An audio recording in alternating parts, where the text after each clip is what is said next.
ብዙ ጊዜ የሰው ልጆችን የሚከፋፈለው ነገር ሰው ሰራሽና ተራ ነገር ይሆናል። እነዚህ ክፍፍሎች የመጡት ከተጨባጭ እውነት ሳይሆን ከሰው ልጅ ብሪት፣ ከታሪክ ሸክምና ከተሳሳተ ግንዛቤ ውጤት ነው። በፖለቲካ ሀሳቤም በብሔርና ጎሳ ድንበር ተለይቶ ከምንም በላይ በሰው ልጅ አእምሮ ውስጥ የማይታዩ የመለያየት ግድግዳዎች ተገንብተዋል። ልዩነትን ወደ መከፋፈል፣ ወደ ፍጹም ርቀት መቀየር እንደ ሀገር ዋጋ ያስከፍላል። ልዩነት የተፈጥሮ ሕግ ነው። አሁን ከተቀረው ዓለም ጋር እኩል እንራመድበት ያልነው ቴክኖሎጂ ልዩነቶችን እያሰፋ ነው። ማህበራዊ ሚዲያ ልዩነትን በማስፋት በብሔራዊ ጥቅም ላይ አለመግባባትን በማምጣት ዓላማውን እየሳተ መጥቷል።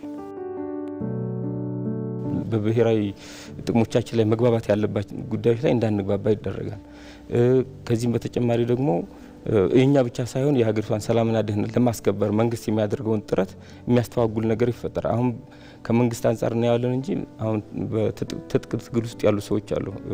እነሱን ራሱ በመከፋፈልና አንድ እንዳይሆኑ በማድረግ የመንግስትን የሰላምና ደህንነት ጥረቶችን የሚያስተጓጉላሉ ማለት ነው። እነሱ ተከፋፈሉ ማለት የመንግስት የሰላምና ደህንነት ጥረቱ በዛው ልክ ይጨምርና በዋጋም በጊዜም በገንዘብም ይጨምርና የበለጠ ሀገራችን የሚያዳክምበት ሁኔታ ይፈጠራል ማለት ነው። የኢትዮጵያ ሰላም መሆን የኢትዮጵያ እድገት ስጋት የሚፈጥርባቸው የውጭ ኃይሎች ማህበራዊ ሚዲያን በመጠቀም የውስጥ ሰላምን ማሳጣት አንዱ ምግባራቸው መሆኑን ጠንከር ያለ ክትትል ቢደረግ ሊደረስበት የሚችል ሀቅ እንደሆነ ይነገራል። ብሔራዊ አጀንዳ መሆን ያለበት ነገር ተትቶ ሌላ የሆነ ምንም ነገር የኛን ዘላቂ ጥቅማችንን የማያስጠብቁ ጉዳዮች ላይ ትኩረት እንድናደርግ ይደረጋል። ለምሳሌ አሁን ባለፈው ሰሞን የውጭ ጉዳይ ፖሊሲ ትልቅ ስኬት የተገኘበት ነበረ። ቡድን 20 ሀገራት የተደረገው ስብሰባ አሁን ለኢትዮጵያ ትልቅ እንዳንድ ታዳጊ ሀገር በተጋብዛ መሳተፏ ትልቅ ነገር ነበረ። እሱ ነበር አጀንዳ መሆን የነበረበትና የማህበረሰቡ አጠቃላይ ህዝቡ መወያየት የነበረበት በእንደዚህ አይነት ጉዳይ ላይ ነው የነበረው።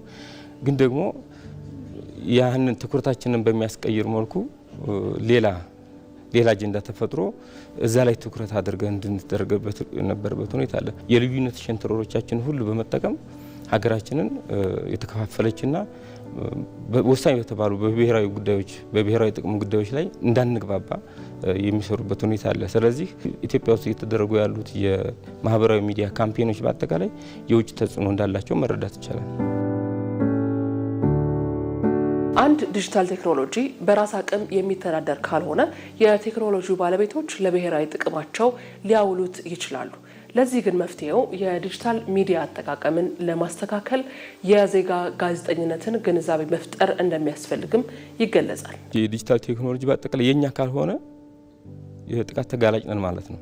ይሄ መታወቅ አለበት።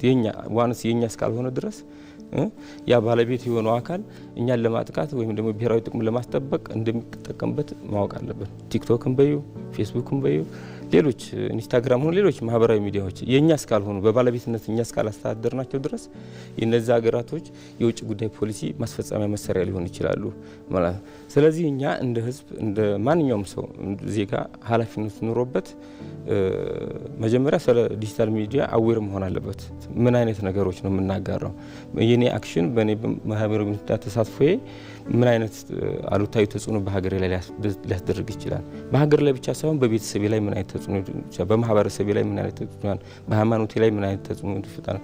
በእያንዳንዱ እኛ የወክልና በምንላቸው ማህበራዊ መስተጋብሮች ላይ ምን አይነት ተጽዕኖ ያሳድርብናል የሚለውን ነገር መረዳት አለብን ማለት ነው። ያገኘነውን ነገር ከማጋራታችን በፊት ጥንቃቄ ለማድረግ የሚያስችል የዜጋ ጋዜጠኝነት አዌርነሱ ወይም ደግሞ ዲጂታል ሊትሬሲ በጣም መስፋፋት አለበት ብዬ አስባለሁ።